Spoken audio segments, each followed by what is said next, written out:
جی السلام علیکم، امید ہے کہ آپ سب لوگ خیریت سے ہوں گے۔ سنی اتحاد کونسل کے سربراہ صاحبزادہ حامد رضا نے ایک ٹویٹ کی، یہ سامنے آپ ٹویٹ دیکھ سکتے ہیں۔ میں ذرا آپ کو پڑھ کے سناتا ہوں تاکہ آپ سمجھ سکیں کہ حالات کیا ہیں اور صاحبزادہ صاحب نے کس حوالے سے ٹویٹ کی ہے۔ پی ٹی آئی کے دوست اپنے معاملات گھر میں ہی حل کریں تو بہتر ہے، اور سنی اتحاد کونسل کا فیصلہ عمران خان نے کیا تھا، میری طرف سے کوئی درخواست نہیں کی گئی تھی۔ انتخابی نشان سے لے کر مخصوص نشستوں تک میرے پاس بتانے کو وہ کچھ ہے کہ اگر میں نے بھی ٹاک شوز میں بیٹھ کر کچھ بول دیا تو کئی لوگ شکل دکھانے کے قابل بھی نہیں رہیں گے۔ میری کمٹمنٹ عمران خان کے ساتھ ہے اور ہمیشہ رہے گی، اور میں فضول کی میڈیا پبلسٹی کے لیے عمران خان کا برا نہیں سوچ سکتا، اس لیے خاموش ہوں۔ ہدایت لے کر پھوٹ مت ڈلوائیں۔ اچھا، اب یہ ان کا رد عمل آیا ہے صاحبزادہ حامد رضا صاحب کا۔ آپ کو پتا ہے سنی اتحاد کونسل کے ساتھ جو اتحاد ہوا تھا اس کے حوالے سے شیر افضل مروت صاحب نے کہا کہ وہ ہماری یہ غلطی ہے، وہ نہیں ہونا چاہیے تھا، اگر کسی اور جماعت کے ساتھ ہوتا تو ہمیں مخصوص نشستیں مل جاتی۔ اس دن جو کور کمیٹی کا اجلاس ہوا تھا اس میں بھی بہت ساری چیزوں کے اوپر وہاں پہ بحث ہوئی تھی اور مختلف معاملات کے اوپر ایک دوسرے سے ڈس ایگریمنٹ ہوا تھا۔ گزشتہ روز جو کور کمیٹی کا اجلاس ہوا تھا اس میں علی امین گنڈا پور صاحب بھی تھے، اعظم سواتی صاحب بھی تھے۔ اب یہ صاحبزادہ حامد رضا صاحب نے بنیادی طور پہ شیر افضل مروت صاحب کے بیان پہ غالباً ناراضی کا اظہار کیا۔ اب یہ سارا معاملہ ہے کیا؟ یہ ٹکٹ مل لینا، ساتھ اکٹھے جڑنا، اکٹھے الیکشن لڑنا، پھر اس کے ساتھ الحاق ہونا یا اس کے ساتھ الحاق نہ ہونا، یہ تھوڑی سی میں آپ کو تھوڑا سا بیک گراؤنڈ آج بتانا چاہتا ہوں۔ ہوا کیا کہ پاکستان تحریک انصاف کیوں سنی اتحاد کونسل میں شامل ہوئی،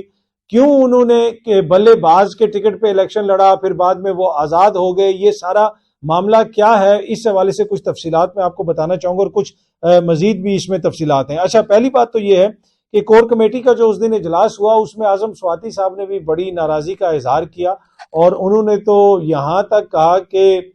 انہوں نے حامد رضا صاحب کا نام لیا اور کمل شوزب صاحبہ کا نام لیا۔ انہوں نے کہا کہ ان کے علاوہ بہت سارے لوگ ادھر ایسے ہیں جو عمران خان کو دھوکہ دے رہے ہیں۔ یہ وہاں پہ مطلب ان لائنز کے اوپر بڑے جذباتی ہو گئے اعظم سواتی صاحب، وہاں پہ تو کافی آرگومنٹس وغیرہ وہاں پہ ہوئے۔ اچھا، اب یہ جو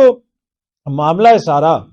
کہ جناب وہ کیوں سنی اتحاد کونسل میں شامل ہوئے، ایک یہ بات بتائی گئی کہ شیرانی جو گروپ ہے JUIF کا، شیرانی گروپ جو ہے اس میں شامل ہونا تھا پاکستان تحریک انصاف نے، ان کے ساتھ مل کے الیکشن لڑنا تھا اور ان کے نشان کے اوپر الیکشن لڑنا تھا۔ اس حوالے سے یقیناً بات چیت ہوئی اور ان کے ساتھ جو MOU یا معاہدہ ہوا اس میں وہ 2 نیشنل اسمبلی کی سیٹیں مانگ رہے تھے اور وہ سینٹ کی سیٹ بھی مانگ رہے تھے۔ جی ہاں جی، سینٹ کی، اور بعد میں غالباً ایک پہ کوئی معاہدہ ہو گیا کہ جناب ایک آپ کو سینٹ کی سیٹ دیں گے اور ایک قومی اسمبلی کی سیٹ دیں گے، یہ باقاعدہ انہوں نے مانگی۔ پھر مجلس وحدت المسلمین کے ساتھ بھی ہوا اور ادھر بھی کوئی اس طرح کی بات ہوئی کہ آپ کو کوئی اکوموڈیٹ کریں گے یا یہ کریں گے وہ کریں گے۔ اب مجلس جو وحدت مسلمین ہے ان کے کافی عرصے سے عمران خان صاحب ان کے ساتھ چل رہے ہیں۔ جب خالد خورشید صاحب کی حکومت کو گرانا تھا یا گلگت بلتستان میں جب حکومت کو گرانا تھا تو وہاں پہ مجلس وحدت مسلمین کے 4 بندے ہیں اور راجہ ناصر عباس صاحب کو اپروچ کیا گیا اور کہا گیا کہ آپ ادھر سائیڈ پہ ہو جائیں، حکومت گر جائے گی اور آپ کی جماعت کے بندے کو ہم وہاں پہ وزیر اعلیٰ بنا دیں گے گلگت بلتستان میں، یہ پیپلز پارٹی اور نون لیگ ساری آپ کے ساتھ مل جائے گی۔ اور ایک سیاسی شخصیت نے جو نگراں سیٹ اپ میں بھی رہے اور انہوں نے رابطہ کیا یہ راجہ عباس صاحب نے، اور انہوں نے کہا کہ نہیں ایسا نہیں ہو سکتا، ہم جو ہے جن کے ساتھ ہیں ان کے ساتھ ہی کھڑے رہیں گے۔ اب اینی وے،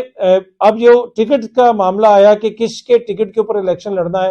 کیونکہ وہ بلے والا معاملہ پھنسا ہوا تھا الیکشن کمیشن میں، پھر پشاور ہائی کورٹ میں، پھر وہ سپریم کورٹ میں چلا گیا، تو اب یہ فیصلہ کیا گیا جماعت کی جانب سے، یہ فیصلہ کیا گیا کہ کسی اور کے نشان کے اوپر ہم لڑ لیں گے، یا تو مجلس وحدت مسلمین کے نشان پہ لڑیں گے، خیمہ غالباً ان کا ہے، یا پھر سنی اتحاد کونسل جو صاحبزادہ حامد رضا کی جماعت ہے اس کے نشان پہ لڑیں گے۔ اس وقت تک بلے باز کہیں بھی بیچ میں نہیں تھا۔ صاحبزادہ حامد رضا کو ہمارے ذرائع یہ بتاتے ہیں کہ جس وقت وہ روپوش تھے ان کو رابطہ کیا گیا اور ان کو کہا گیا کہ جناب آپ کے ٹکٹ کے اوپر، اس لیے کہ لگتا ایسے ہے کہ سپریم کورٹ سے کل یہ نہ ہو کہ کوئی فیصلہ آ جائے، تو لہٰذا جو ہے آپ کے ٹکٹ پہ لڑنا ہے اب الیکشن، وہ گھوڑے کا نشان ہے ان کا جماعت کا، تو گھوڑے کے نشان پہ الیکشن لڑیں گے تو ٹکٹس کے اوپر سائن کریں۔ تو انہوں نے کہا کہ میں بھیجوا دیتا ہوں میں تو خود روپوش ہوں، میں اسلام آباد نہیں آ سکتا، آؤں گا تو پکڑا جاؤں گا، مجھے ڈھونڈ رہی ہے گورنمنٹ، اور وہ آپ کو پتا ہے سارا جو ماحول تھا۔ ان کو پھر بھی کہا گیا کہ نہیں آپ آئیں، پھر وہ آئے اسلام آباد میں، ہمارے ذرائع یہ بتاتے ہیں، اور انہوں نے 3000 ٹکٹس کے اوپر صاحبزادہ حامد رضا نے سائن کیے۔ جی ہاں جی، 3000 ٹکٹس کے اوپر سائن کیے، اور وہ ٹکٹس عمر ایوب صاحب کے گھر پہنچائے گئے، اور اس کے بعد وہ پھر آگے جانے تھے۔ اور اس میں علیمہ خان صاحبہ کو بھی پتا تھا، وہ بھی اس چیز کی گواہ ہیں، ہمارے ذرائع یہ بتاتے ہیں کہ علیمہ خان صاحبہ نے بھی کہا کہ جناب یہ ٹکٹس پہنچ گئے، وہ حامد رضا صاحب سے بھی جو ہے رابطے میں تھیں۔ پر anyway to cut the story short, کہ وہ ٹکٹس انہوں نے سائن کر دیے، اس کے بعد وہ دوبارہ چلے گئے، جدھر سے وہ آئے تھے وہ غائب ہو گئے۔ اگلے دن جب ٹکٹس پہنچے تو پتا چلا کہ جناب بلے باز کا ٹکٹ آ گیا ایک دم سے،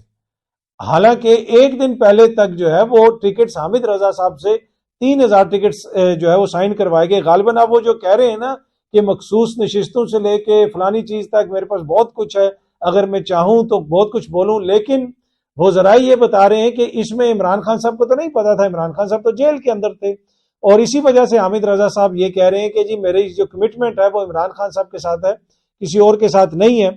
پر وہ انہوں نے ٹکٹ دیے، اس ٹکٹ کے اوپر نہیں الیکشن لڑا گیا۔ صاحبزادہ صاحب نے اپنا بھی ٹکٹ جمع کروایا تھا الیکشن لڑنے کے لیے، لیکن ان کو اس کے اوپر الیکشن نہیں لڑنے دیا گیا، آزاد کر دیا گیا، اور پھر وہ بلے باز کا بیچ میں ایک دم سے سامنے آ گیا۔ اس میں بھی مختلف جو پارٹی کے سینئر لوگ ہیں، اگر آپ ان سے پوچھیں کہ وہ بلے باز کا کس کا فیصلہ تھا، تو وہ بھی کوئی واضح کلیئر چیز نہیں آتی ہے کہ یہ فیصلہ تھا وہ فیصلہ تھا۔ ہو سکتا ہے اس وقت یہ فیصلہ کیا گیا ہو کہ وہ بلے سے زیادہ قریب چیز ہے تو ووٹر زیادہ کنفیوز نہیں ہوگا، لیکن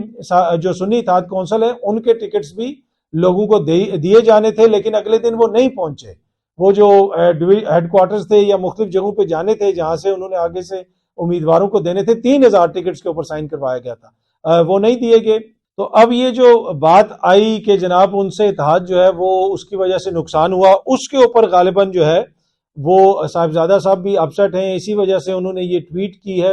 اور انہوں نے یہ کہا ہے کہ ہم نے تو کسی کو درخواست نہیں کی تھی کہ آپ ہمارے ساتھ شامل ہوں، آپ تو جس مرضی جماعت میں شامل ہو جائیں۔ پہلے تو مجلس وحدت مسلمین میں انہوں نے شامل ہونا تھا، ان کا ایک آدھا بندہ بھی جیتا ہوا تھا، لیکن اس کے اوپر ذرائع یہ بتاتے ہیں کہ مجلس وحدت مسلمین کے ساتھ جو اتحاد ہونا تھا اس کے اوپر کوئی ری ایکشن آیا، پھر اس کے بعد یہ فیصلہ کیا گیا کہ جناب وہ یہ نہ کیا جائے اور آپ سنی اتحاد کونسل کے ساتھ چلے جائیں۔ اور اس دن جو پریس کانفرنس ہوئی اس میں بھی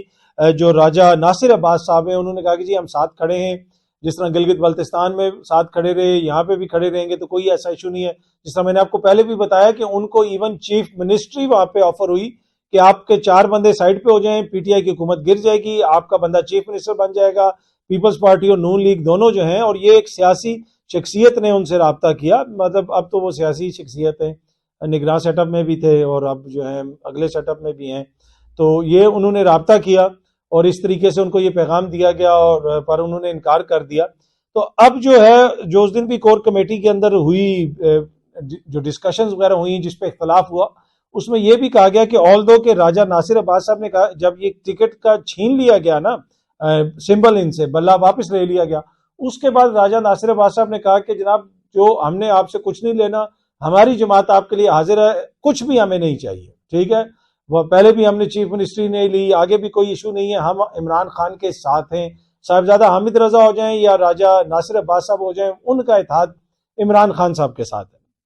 تو اب اس دن کور کمیٹی کے اوپر بھی یہ بات ہوئی، اور کور کمیٹی کے اندر اور وہاں پہ یہ تنقید بھی ہوئی اور اس پہ بحث بھی ہوئی کہ راجہ ناصر عباس صاحب کو کیوں نہیں سینٹ میں لایا جا رہا ہے، ایک جماعت جو آپ کے ساتھ کھڑی ہے، آپ کو جو ہے وہ ہر موقع کے اوپر آپ کا ساتھ دے رہی ہے، انہوں نے کوئی ٹکٹ نہیں مانگا آپ سے، کوئی الیکشن کی سیٹ نہیں مانگی، تو ان کو لانا چاہیے سینٹ کے اندر۔ اگر ایک جماعت نے ہمارا اتنا ساتھ دیا ہے تو کم از کم ہمیں بھی تو ان کو تھوڑا سا کوئی آگے سے ریگارڈ کرنا چاہیے نا، کہ یا پھر ہم بالکل ہی جو ہے وہ کہیں کہ نہیں بس ایک ہی طرف کی ٹریفک چلے گی۔ تو اس کے اوپر بھی اعتراض کیا، اور میرے ذرائع یہ بتاتے ہیں کہ اس پہ حامد رضا صاحب نے بھی وہاں پہ تھوڑا سا اعتراض کیا کہ یہ کیسے آپ ان کے ساتھ کیا سلوک کر رہے ہیں، پہلے آپ نے ان کے ساتھ شامل ہونا تھا لیکن آخری موقع پہ کہا کہ اب آپ شامل نہیں ہوں گے، وہ پھر بھی ناراض نہیں ہوئے، آپ کے ساتھ بیٹھے رہے، انہوں نے کچھ نہیں مانگا۔ تو ایز اے اتحادی جو ہے آپ کچھ تو کریں نا، کچھ تو آپ ان کو سینٹ کے اندر لے کے آئیں، وہ ایک توانا آواز ہیں، وہ کھل کے تنقید کرتے ہیں، کھل کے بات کرتے ہیں، عمران خان کے ساتھی ہیں، مشکل وقت کے ساتھی ہیں،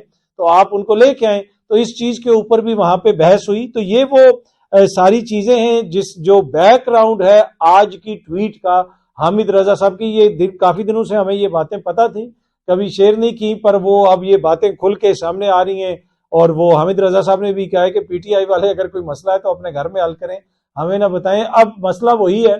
کہ کمیونیکیشن گیپ ہے. اب یہ محمود اچکزئی صاحب کی جو نامزدگی ہوئی اس کے اوپر بھی کہا گیا کہ جی عمران خان صاحب نے کہا ہے, لیکن کچھ باہر سے بھی مشورے ایسے دیے گئے تھے جو شاید خان صاحب کو تک نہیں پہنچے. جن لوگوں کی ملاقات ہوئی انہوں نے شاید وہ ڈسکس نہیں کیے, یا پھر وہ ڈسکس کیے گئے ہوں گے اور ریجیکٹ ہو گئے ہوں گے, کیونکہ باہر سے ایک یہ مشورہ بھی دیا گیا تھا کہ عمر چیمہ یا یاسمین راشد صاحبہ کو پریزیڈنٹ کے لیے نومینیٹ کیا جائے, اور جب وہ الیکشن لڑیں گے یا ایک خاتون یا ایک سابق گورنر جیل سے صدر کا الیکشن یا صدارت کا الیکشن لڑے گا تو وہ عالمی خبر بن جائے گی, عالمی سطح پہ اٹھے گا کہ یاسمین راشد جس کو جیل میں ڈالا ہوا ہے وہ صدارت کا جو ہے وہ کینڈیڈیٹ ہیں. تو ان کا نام دیا گیا تھا, لیکن وہاں سے جو ہے نا اگین کوئی کمیونیکیشن گیپ ہوا, خان صاحب تک وہ بات نہیں پہنچی, یا پھر خان صاحب نے یہ فیصلہ کیا کہ اچکزئی صاحب آئیں گے. جو لوگ ان سے ملنے گے اس میں ایک شخصیت یہی کہتی ہے کہ جی خان صاحب نے کہا تھا کہ اچکزئی صاحب بھی ہوں گے, اور اچکزئی صاحب بھی میرے خیال میں حالات کے مطابق ہی چوائس تھے جماعت کے. وہ کھل کے وہ بھی تنقید کرتے ہیں, بات کرتے ہیں, اور انہوں نے جو ادھر تقریر وغیرہ بھی کی, جو باتیں کی وہ ہمارے سامنے ہے. پر جماعت کے اندر کچھ لوگوں کو اس کے اوپر اعتراض بھی تھا کہ کچھ باتیں ان کی ماضی میں ایسی رہی ہیں جن کو ہم ریاست مخالف کہتے ہیں, یہ اور وہ اس طرح کہتے ہیں ویسے کہتے ہیں. تو تھوڑا سا ان کے اندر کو جسے کہتے ہیں نا اضطراب تھا کچھ لوگوں کے اندر, جنہوں نے کور کمیٹی میں بھی اس کا اظہار وغیرہ کیا. تو یہ وہ سارا بیک گراؤنڈ ہے جو آج کی ٹویٹ کا باعث بنا. لیکن بات وہی ہے کہ جب آپ کی ساری سینئر لیڈرشپ اندر ہو, کمیونیکیشن صحیح طریقے سے ہو نہ رہی ہو, باہر جو ہے لوگ ہوں وہ جو ہے ان کے بھی آپس میں بیانات میں ایک طرح سے مل نہ رہے ہوں, ایک دن کہا جائے کہ جناب اس ٹی وی چینل پہ نہیں جائیں گے, اگلے دن کوئی وہاں پہ بیٹھا ہو, تو وہ ساری چیزیں ہیں. پر مشکل حالات سے جماعت گزر رہی ہے. تو کوئی بھی جماعت جب اس طرح کے حالات سے گزر رہی ہوتی ہے تو اس کے بہت سارے معاملات ہوتے ہیں. جب ان کی سینئر لیڈرشپ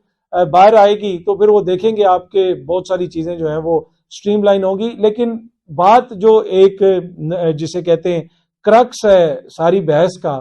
وہ یہ ہے کہ کیا اس سے ان کے ووٹ بینک پہ کوئی اثر پڑے گا, یہ ہوگا وہ ہوگا, کچھ بھی نہیں. ووٹ صرف عمران خان کا ہے, ووٹ نہ شیر افضل مروت کا ہے, نہ جماعت کے اندر کسی اور بندے کا ہے, نہ ان کے کسی اتحادی کا ہے. ووٹ تو عمران خان صاحب کا ہے, اور جس دن عمران خان صاحب باہر آئیں گے ووٹ انہی کے ساتھ ہوگا. اس وقت چیزیں شاید بہتر ہو جائیں. ابھی جو ہے میرے خیال میں مشکل دور سے جماعت گزر رہی ہے, تو تھوڑا سا ان کو بینیفٹ آف ڈاؤٹ بھی دینا چاہیے کہ شاید کمیونیکیشن کا ایشو ہے جس کی وجہ سے یہ بار بار مسائل جو ہیں وہ سامنے آتے ہیں. لیکن یہ بیک گراؤنڈ تھا الیکشنز کا, ٹکٹس کا, اتحاد کا, مخصوص نشستوں کا, یہ سارا معاملہ. اور مخصوص نشستوں کے اوپر بھی جو اتحادی ہیں انہوں نے کوئی مخصوص نشستیں نہیں مانگی. سنی اتحاد کونسل نے بھی نہیں مانگی, راجہ ناصر عباس صاحب نے بھی نہیں مانگی. یہاں تک پرپوز کیا گیا کہ جو حامد رضا صاحب ہیں, ہمیں پاکستان تحریک انصاف کے ذرائع نے بتایا کہ ان کی بہن کا بھی نام لیا گیا کہ جی ان کا نام بھی مخصوص نشستوں پہ ڈال دیں. تو حامد رضا صاحب نے کہا نہیں جی, ہم مشکل وقت میں اس وقت عمران خان کے ساتھ ہیں, مشکل وقت میں ہمیں چیزیں نہیں چاہیے. ہاں جب بعد میں کبھی حکومت بنے گی تو ہم دیکھ لیں گے, ہمیں وہ نشست بھی نہیں چاہیے. آپ جو جیل میں خواتین ہیں, جو آپ کی خواتین ہیں, یہ ان کو دیں. پر اگین وہ جس طرح میں پہلے بھی عرض کر رہا ہوں کہ وہ خان صاحب سامنے ہوں, بیٹھیں, بات کریں, تو پھر وہ بہت ساری چیزیں کلیئر ہوں. ان کی لیڈرشپ سامنے ہو تو بہت ساری چیزیں کلیئر ہوں. وہ سامنے نہ ہونے کی وجہ سے, اس گیپ کی وجہ سے بہت سارے لگتا ہے ایسے ہے کہ غلط فہمیاں بھی ہیں اور اختلاف بھی ہے. اور سیاسی جماعتوں میں اور جمہوریت میں اختلاف تو ہونا چاہیے. اگر اختلاف نہ ہو تو پھر تو جمہوریت کا حسن ہی ختم ہو جاتا ہے. بہت جلدی آپ سب دوستوں سے دوبارہ ملاقات ہوگی. Thank you very much.